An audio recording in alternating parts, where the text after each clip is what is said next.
Okay, so let's get this out of the way. So 2 weeks ago, the last time we did the news, when we started out, I said, man, it sure does feel like autumn is here. Summer is definitely over. And both of you guys, Josh and Dr. Mike, you agreed with me, so it wasn't only me. Well, anyway, like every day since then, it's been like 23 degrees and sunny, so I'm done with my weather predictions. Speaking of weather predictions, Dr. Mike, how long is this nice weather going to last? Formally, well, according to predictions that we watch right now, it's still another 3-4 days. So like the middle of the week, it should still be nice. So it'll probably just be over by the time you get to listen to this episode. Yeah, it'll be like frigid or whatever. So 2 weeks ago, I mean, that day we recorded, it was like a crisp autumn day. I'm thinking, oh, this is it. Well, the leaves are coming down, though. It's like warmer now, but you actually see the leaves everywhere on the ground. Anyway, you know what else is going on this week? Actually, technically, officially from Friday the 1st is the students are back in town. Well, they're trickling back in town. I guess that a lot of them explains the scent of urine. A lot of them won't show up until Monday, I guess. Glad to see the students. Indifferent. What? Generally glad. Why are you glad to see the students? It's part of the, this city, it's a college town, let's get honest with that. And there's something missing when you're out in the evening and it's dead when it shouldn't be. Yeah, they're obnoxious, nowhere near as obnoxious as the foreign visitors, though. Those don't need to come back anytime soon, but at least the college students here and there. As long as they're not too whiny or telling me to do So things. wait, last year, I can't remember, last year there was no normal school year, I think, for students, right? It was a remote thing. I think they're back, I guess, for the first time since 2019? Basically. Is that right? Since the spring of 2020, the second semester. Right. Also, you have to remember, though, not all the universities here are going full-on regular classes. I know at Jagiellonian universities, for instance, like the law departments are still going like hybrid or online classes only. And a lot of people, like a lot of universities are looking at them funny and like, why? But, apparently some of the older professors and lecturers there are still concerned. I have noticed over the last few days, a handful of people in the building where I live, kind of like, people who are obviously parents helping people who are obviously their kids move into apartments, tons of IKEA boxes and bags and, move-in time, basically. Speaking of the students, let's sneak in this one story before we dive into the other news here. This caught my attention this week. I want to see what you guys think about it. There was a survey done of students about their professional futures, their expectations once they get a job. If, one day when the hard work of being a student is over and they have to get a job. And it turns out that fully a third of them expect to make 10,000 zlotys a month or more. This is after taxes. After graduating. Yeah. So 10,000 zlotys a month now. The average salary in Poland now is sneaking up just past 5,000. I think in Małopolska it's closer to 6. But, that's nowhere near 10. And that's for, all workers, experienced and otherwise. We're talking about people who are going to be 24, 25 years old, getting their first job. And they say, yeah, I want 10,000. How do you think that's going to go over in the interview process?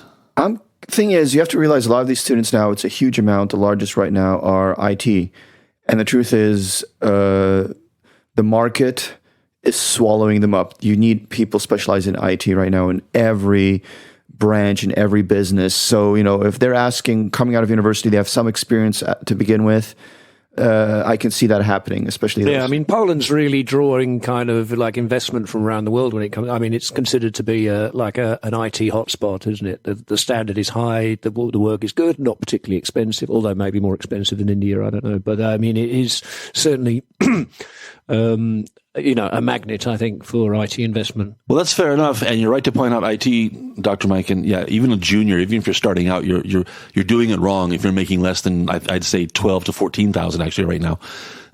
But I disagree with you when you say that most of them are IT students. I think it's the largest percentage. Yeah, but we still have our army of psychology majors and our army of even studies, anthropology and philosophy. Yeah, they don't count. They're bringing the numbers down basically, but. On top of that, though, I think if you're an IT badass, or even if you're a mediocre programmer, you're kind of wasting your time by going to school. You could make 15,000 right now. Why are you going to school? Most people I know that work in IT, if they even started university, they never finished it. Yeah, there's no point. It was like a year or two, and they realized, hell, the last person I know who graduated from IT and has a job is just a professor at the university. They don't actually have a real job. So it's most people basically just went into the field and actually got hands-on experience and taught themselves what to do. And they're more valuable to most businesses. I know this is a gross generalization, but over at AGH, which is the primary school for, along with Polytechnica, KrakCast, AGH is the primary school for people studying computer science and whatnot. I have to wonder what you're doing there. If you're really good at what you do, again, why are you going to AGH? You could probably make 20,000. And that's no exaggeration. You can make 20,000 as a senior programmer right now in any number of places in Krakow. Why are you going to school? I just don't get it. I think a lot of them, this is because it's a STEM school, so a lot of people are not interested necessarily right now in the private field, but they're more into experimental things, robotics, programming, stuff that might not have AI. Well, for instance, might not have commercial applications right away. They might be interested in the sciences, but they might be interested more in making satellites, sending up rockets, and things like that. So that's the university to go into if you get into that field. But if you just want to be the IT guy at a business, then there's no real reason to. Just very quickly, just as an aside, almost, if you're listening and you don't know, AGH, after Jagiellonian, probably the second biggest university in town. And AGH, AGH, is the acronym for the translation is the Academy of Mining and Metallurgy, which this university is comically misnamed. I don't think anybody studies mining or metallurgy, Dr. Mike, but they've established such a reputation on that name, they have to keep it. Actually, they're one of the few, because they changed the law a few years ago. It's a bit like the London School of Economics. But a few years ago, they changed the law because there was a definition about what kind of higher institute could call themselves an academy or polytechnic or university. Yeah, that's right. And a lot of places, if you had already these many departments, you could change your name from academia to university. And that's, for instance, what the agricultural university did. It used to be Akademia Rolnicza, AR, and they switched over to Uniwersytet Rolniczy when they could. But AGH says, no, we have a brand. This is world known in Poland, AGH. Right. Even if nobody studies mining or metallurgy, we're going to keep that name. We're staying with academy instead of university. Interesting. I think there are a lot of people involved. It also has to do with geology and those kinds of earth sciences. Mm-hmm. If you are into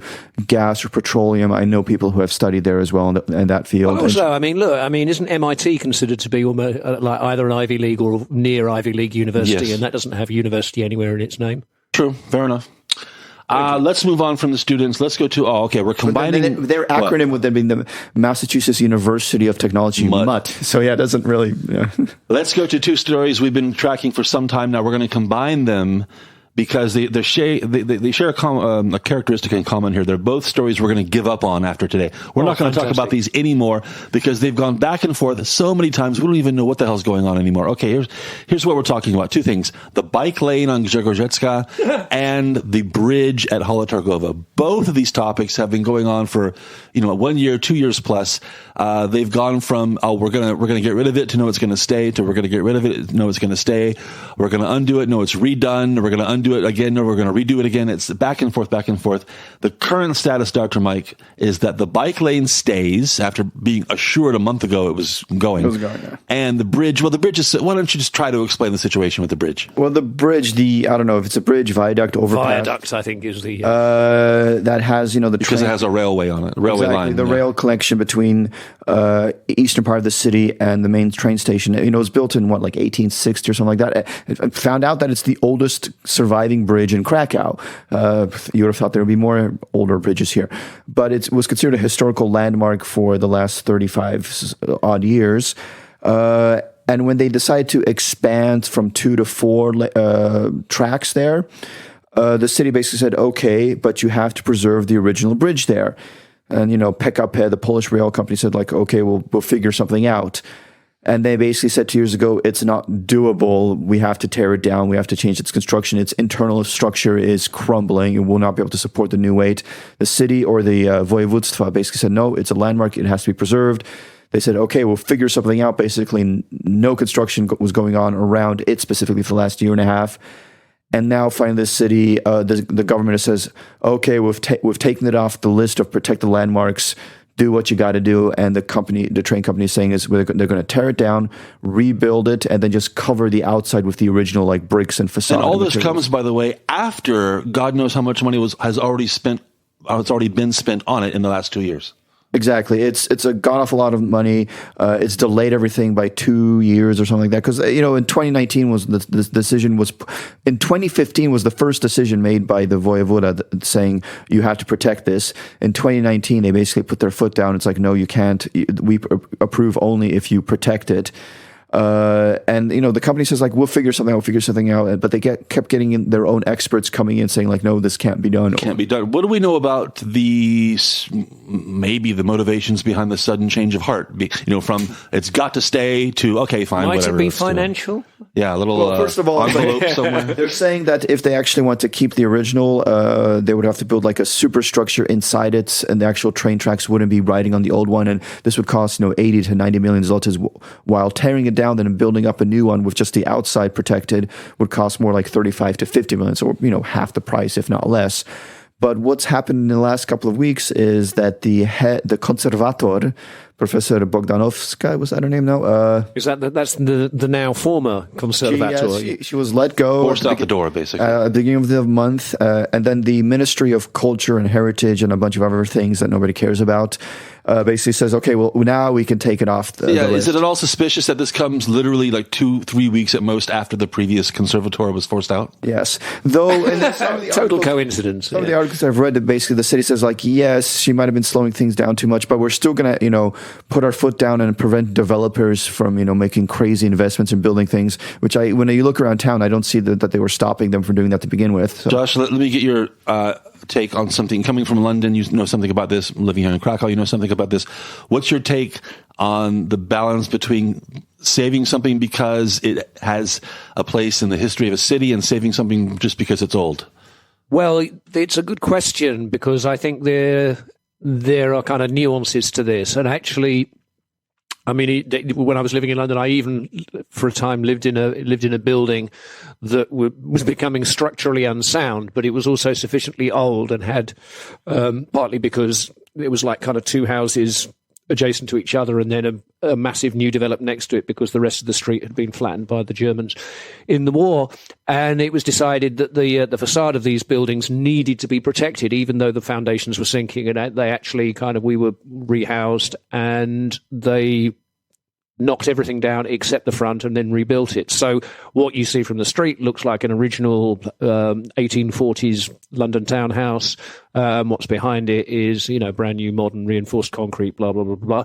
This is very similar to what they're suggesting with the bridge. I think, how much is authenticity necessary? How much is it important just to be able to see something that is representative of the character of the city? And I think, for me, this in terms of this viaduct, it's a no-brainer. I mean, you have something that looks more or less the same, but you have something that's kind of fit for purpose behind that. There's absolutely no point in being able to proudly boast, this is the original bridge, and we've spent millions in all this kind of reinforced steel and concrete technology to enable modern trains to run across it. Just sod it, just keep the facade. And we've had conversations like this kind of before. It happens a lot in a city like Krakow.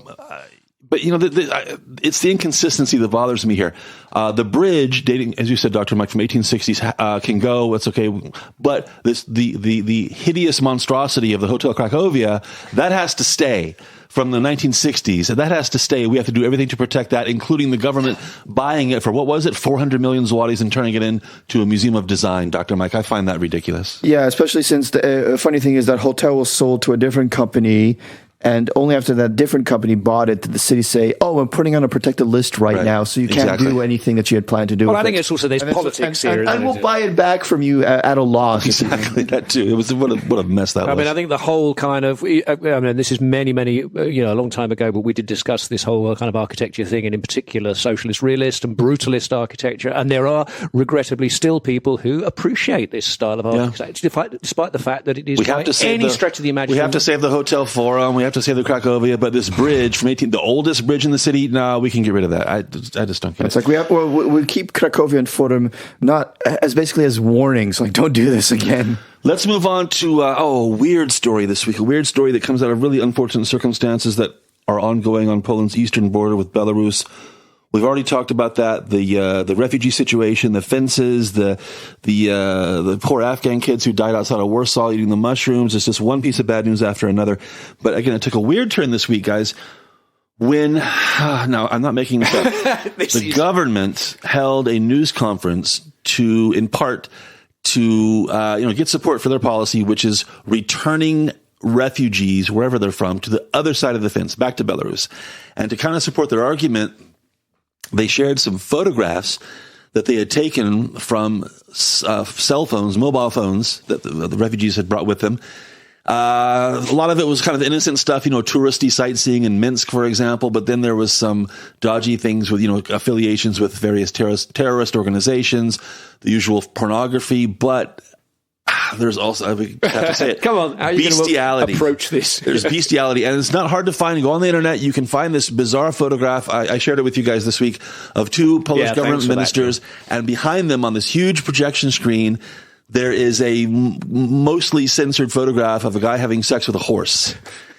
And this is not from Mexico. Yeah. This is just weird. Now, on the one hand, this is the government saying, oh, look, these are the kind of people we're keeping out. Do you want this in Poland? Do you want people who are into bestiality coming into this country? On the other hand, guys, this seems like a really, what's the word, ham-fisted, not very well planned, thought out, a media strategy to be filmed standing in front of these photographs. It's just, what's your take on this? The question is, how many of these photographs are, I'm pretty sure that, yes, the government did find these phones and did find these photographs of this material on those phones. The question is, this is when people start getting paranoid and conspiracies. Are these the actual photographs taken by these refugees, or if you want to call them immigrants, migrants, illegal aliens, whatever, or were they planted there by the Belarusians in order to create this whole hype? Either way, it's, I have nothing against the government locking down the border and turning anyone back that's crossing the border in an illegal area. If you want protection, they can walk to any legal area to cross the border, but the Belarusian government is basically directing people to go across the border illegally. And also these people crossing the border illegally want to cross the border illegally because they want to get through Poland unchecked to get to Germany. And that's where they'll declare asylum or anything like that. If they go through Poland, they have to show their documentation right away here, and they'll probably end up staying in Poland, which is not necessarily what they want to do. Josh, thoughts on the horse sex? I think there's also, and I'll probably concede that I've been to an extent guilty of this as well, but I think too much bestiality or what? Please explain. Well, I was thinking, actually, given that you so kindly shared that image with us, John, it does mean that if the police get hold of my phone, I've got some explaining to do. But no, this whole issue of migrants, immigrants, refugees, asylum seekers, name them what you will.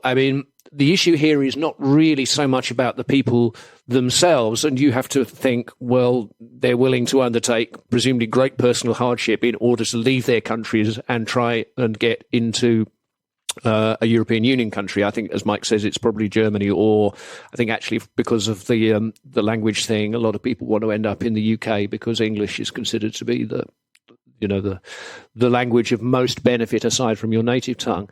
So these people want to do it. I don't think that that's any question about that. I think for me, what is more the issue is that Lukashenko is cynically manipulating what these people want in order to achieve his own political aims. And to an extent, he's succeeding, because we see a vast amount of sympathy from certain quarters in this country about, well, these people should be let in. Well, I'm not sure that they should be let in, not because they're not deserving of our sympathy, but simply because they should be going through the correct channels. And unless, it's either open for everybody, which I admit some people think would be a good idea. I don't personally, but you either have it open for everybody or you have it restricted. The people who really suffer in this are the people who are legitimately trying to immigrate to Poland, going through the proper channels, and they're being kind of subverted by people like Lukashenko, pretty much saying kind of, if you can come up with X $1,000, we'll kind of make it easier for you to. Lukashenko doesn't give a shit about making friends, does he? No, of course he doesn't. No. Not concerned about this at all. I think there are 2 points here that I'm taking from this. First of all, the reaction to the refugee situation this time is very different than it was in, 2015, 2016? When did Merkel invite everybody? The Grand Willkommen, yeah. Is very different this time, because I think a lot of people, even on the left, kind of looked at what happened then, learned some lessons from that, and I think they're a little bit less, or maybe a lot less enthusiastic about welcoming refugees this time, given what happened that time. Also, with these horrible pictures, I think your reaction is going to depend on where you stand politically. If you're in relation to the horse, if you're on the right, you're going to say, look, why do we want people who have this, in this country? I mean, the situation is bad enough already. We certainly don't need that on top of all the other problems. If you're on the left, you're going to say, this is an outrageous exploitation of what is certainly an exception. Like one of you said that, this is not everybody has this on their phone. They're taking the outlier and they're making it look like it's typical, totally, completely not fair. And that's a good point. However, I do have to say to those people on the left that if they had found this image on the phone of some right-wing skinhead organizer of a demonstration in Warsaw on November 11th, I don't think they'd be in the mood to make excuses for them. In that case, it would be completely representative and typical of everybody on the right. So that's why I say your reaction depends on, where and there's you're also coming actually, from. I mean, as much as we can kind of, giggle in a schoolboy fashion about the whole kind of bestiality side of things, there's another issue as well, which they raised. What did you go to? It was in the countryside. All right, enough of that. Is that they've also pointed out that some of the phones that there is evidence, which may or may not be circumstantial, linking people with known terrorist organizations or with fundamentalist Islamic organizations. Right. And I, again, like the horse fucking, I'm sure that these people are in a tiny, tiny, tiny minority, but nevertheless, it's there. It's there. Yeah. And the reason why we have kind of border patrols and border crossings and rules and things in place is, admittedly, it hardly ever works, but is to try and ensure that such people who are dangerous to the national society are not allowed into the country. I also want to know the people who say that walls don't work when America talks about it with Mexico. Where are you now saying that walls don't work when Poland has this entire border with Belarus? It's not a wall, it's more like a fence, basically. But, and apparently it's working just fine, so it's just a sign. I mean, what was interesting, of course, was it would seem as though there wasn't anything there at all. You could just wander through the forest and then you were in Poland. Because there was no issue about this a few years ago. It's basically become a political issue in the last year because Lukashenko is taking advantage of the current situation and realized, hey, I can scare them by... Basically, he's gotten rid of visa requirements to enter Belarus from countries like Afghanistan, Iran, Iraq. So they're all traveling to Belarus. And look, we happen to border an EU country. Well, you know what, actually, now this has only just occurred to me, and sorry for being so slow, but actually what Lukashenko has achieved here is very smart, because, of course, it's not just the issue of him kind of making life difficult for the EU countries that border him. There is, of course, as we know very well, there's quite a lot of popular anti-Lukashenko feeling inside his own country. There are people who no longer feel safe there and would like to be escaping to EU countries for sanctuary. Now, what he's managed to achieve is that all the EU countries that border him have now been reinforcing their borders, making it much harder for people to leave Belarus full stop, not just the immigrants, but actually, honest anti-Lukashenko Belarusian citizens. Let's bring things back here locally. Biedronka, everybody's favorite, maybe. Supermarket chain. I'm a Lidl guy. I told you that before, but you guys are Biedronka guys. Biedronka is making a big deal out of a new service they're starting in the middle of this month, middle of October. Guaranteed 15-minute delivery. 15-minute delivery. Now, guys, outside of toilet paper, what do you need? Like now, what do you need that makes this service necessary? I don't get it.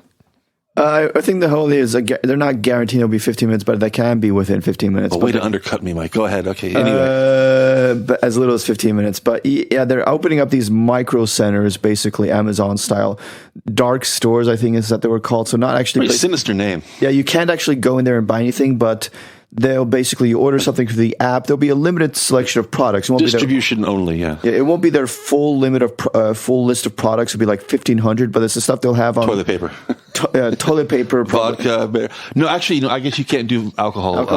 But like all their snacks and like frozen foods and stuff like that, and they're doing this together with Golovo. So unless you're physically unable to walk outside and get to the local Żabka or Biedronka, which is probably less than 15 minutes away for most of the population of this country, I just don't see the benefit here. I could see the benefit, for instance, if you're in a building with no elevator and you want to buy like 10 liters of water, and have somebody else carry it up the stairs for you. Is that enough to support a business model, though? I have to see what the prices are here. If the prices are the same plus, like, say, a 5 zloty delivery fee, something small like that, then I can definitely see concerning it for like larger groceries. I mean, I've used Tesco like that a few times back in the day, where when I wanted to order a lot of things, and like I'm not going to go to Tesco, spend 2 hours there, then get on the tram, carry it back in 10 bags, when I can order it for the same price. And how about you've invited your friends around for a dinner party, you're in the middle of cooking, and you suddenly realise that I forgot the meat.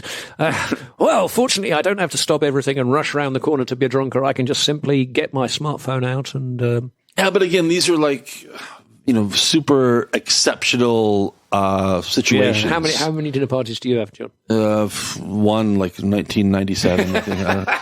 I don't know. You just can't build a business model on things that happen very, very occasionally. The thing is, people have gotten used to ordering things home. And if the price is reasonable, and I'm assuming this will be only in high density areas. So it's only in big cities. Exactly. And that's where there's a chance it might work. I mean, hell, like I say, if the price is okay, I can see myself using this.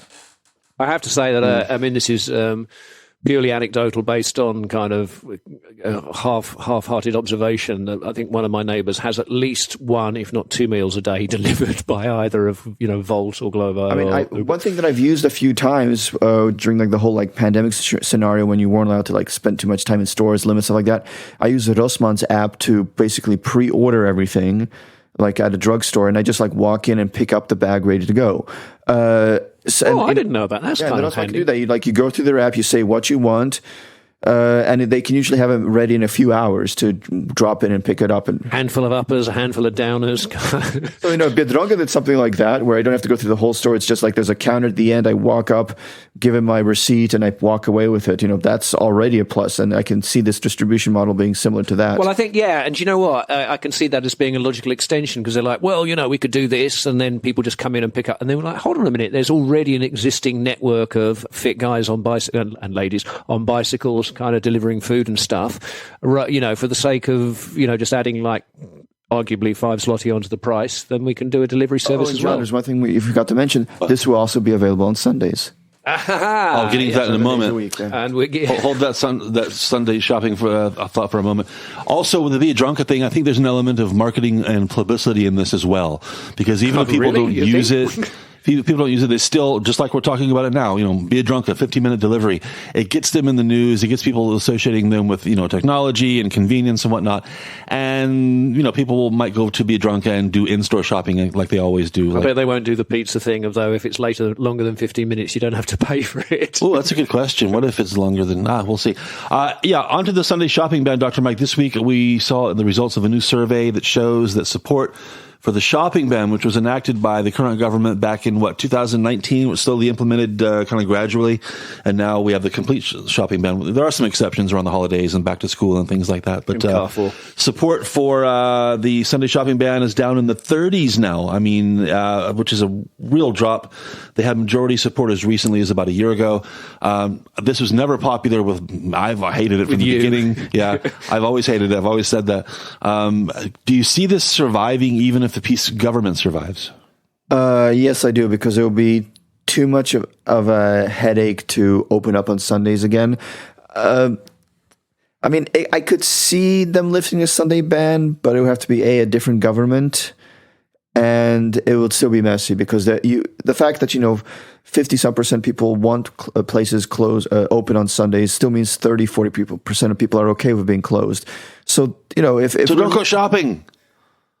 Yeah, I agree. Completely agree with that sentiment. It's just once this is already enacted and people aren't working that day, that's a huge voting block that you have to, convince otherwise. I guess. And a lot of people are like, it's not worth the effort. There is also actually quite a disparity between people who live in urban areas and people who live in villages. I noticed that the village population had more. Were more in favour of maintaining the ban by a slight margin. Whereas in the cities, a very strong majority were in favour of overturning the ban. So that's one thing that stands out to me when I look at the reader comments on online stories about this is kind of irritating. People who are on my side, people who are criticizing this rule and criticizing people who support it, They always make references to, doing what the church wants and being slaves of the church. This has nothing to do with the church at all.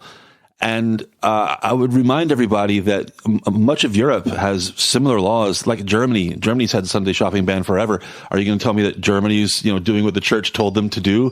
Please. Hell, a lot of people don't realize in a lot of countries, like in Germany, stores close at 6 p.m. on most days of the week. It's a nightmare. So this was not, I mean, it pleased the church, I guess, but this was not done because the church told them to, crack down on Sunday shopping. This was a trade union thing.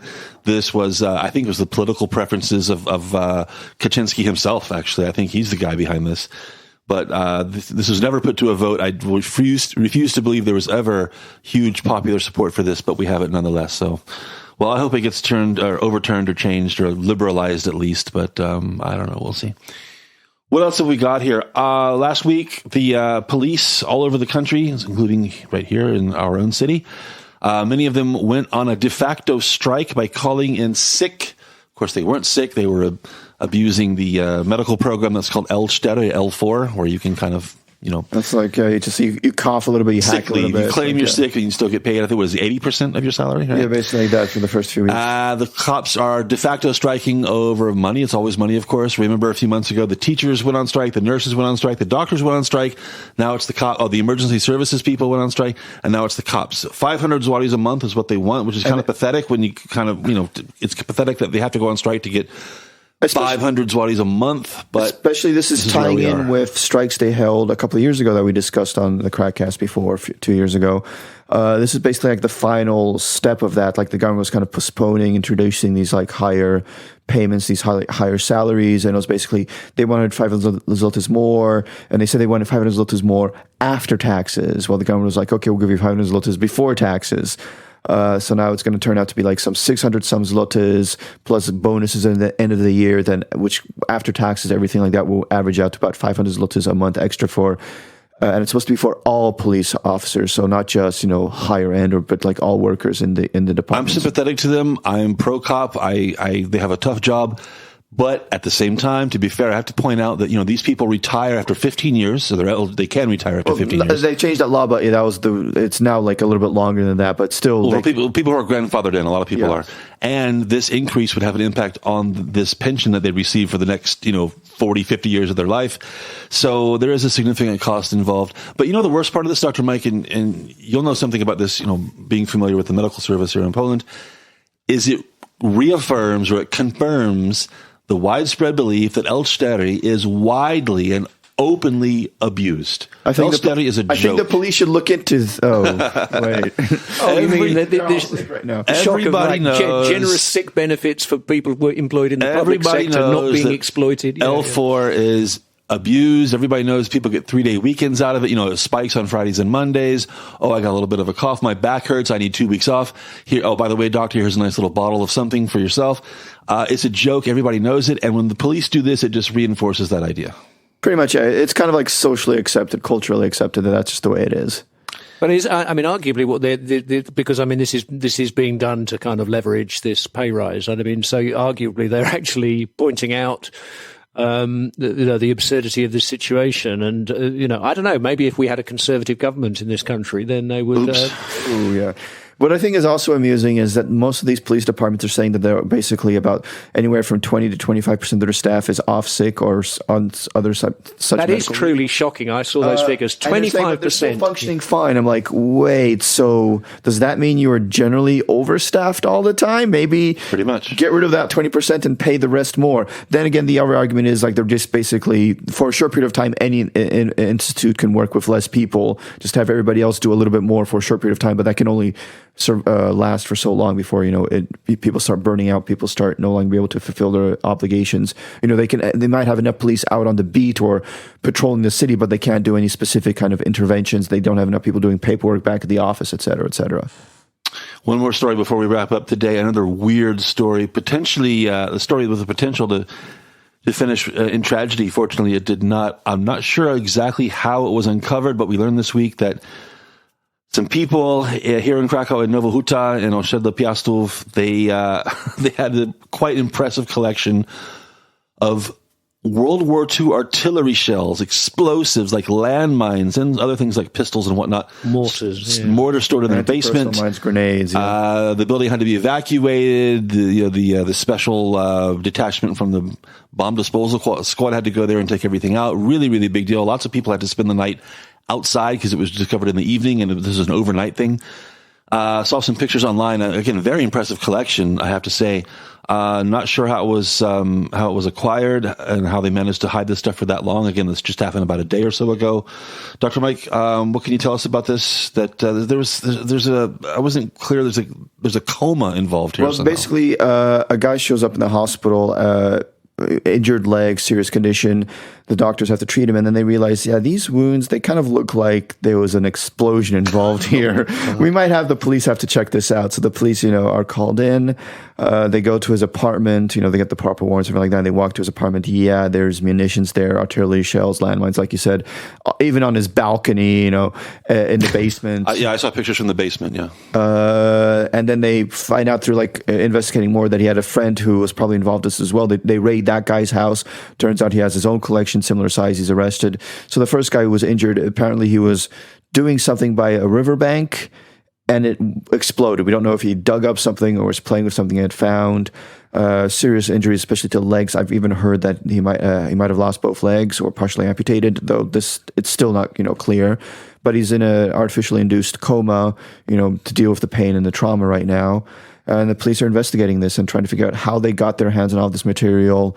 Were they just, buying it somewhere, or were they out in the forest, in areas where there were during World War II? If you follow the Polish media, you see stories involving unexploded munitions from the war surprisingly often. Farm fields, cityscapes, everywhere in between. I mean, millions and millions of these things were dropped or left on the ground. Grenades to bigger artillery shells. It happens quite a lot. But I've never heard of a situation where people have this kind of collection at home. This just seems to defy lots of sense and logic. It takes me way, way back, but certainly when I was a kid, not so much maybe where I grew up, which was kind of in the countryside, but certainly if you lived in London or any of the industrial cities of the Midlands, then finding stuff that had fallen out of the sky with a German origin was kind of a thing, and obviously, like, young boys love collecting this stuff. You don't always know whether it's exploded or unexploded. I think you can tell if it still looks like a bomb, probably hasn't exploded. Well, you say that, Mike, but it's pieces of metal dug up. There's kind of. You'd be surprised. You see these pictures, and this is obviously live munition. It's covered in dirt and grime and 70 years of dust, but it's if you throw it in at the base of the cannon, and it can be Well, yeah, fired. but again, don't overestimate the intelligence of some people, because if it's like, okay, well, it looks like it, because it's intact, that it hasn't therefore exploded. But, it's like 70 years old and it's covered in mud and crud and verdigris and rust and everything like that. So, if it would have gone off if it was, people don't kind of, join the dots very efficiently. I'm still thinking about the poor people, including, families with little kids. Well, the entire occupants of his building. Yeah. Families with little kids who had to spend the night outside. Again, it was a good 8 or 10 hours before they were allowed to go back into the building. So I'm not sure what they did. The police came to the door and it's like, we have a gas leak. So we're asking everybody to leave the building right now. Well, but one of the people there in the article says, it was nice. I went to a hotel. The city paid for it. I had a great breakfast. He seemed happy about it. Well, I was just about to say poor people, but I didn't know about the hotel part. So they came out ahead then. Nice breakfast. We're in the modern world now, John. All right. Well, that's going to do it for this week's news. Good to be back in this October 2021. Welcome back, students. I guess, kind of, sort of. KrakCast.pl is the website, of course. Check out all of our back episodes. We recently had a good episode on learning Portuguese. We're going to continue that series later this month. We're going to have some new speakers of different languages come in and tell us how to say all the bad words in their language and lots more. So keep an eye out for that. And we'll catch you next time on the news.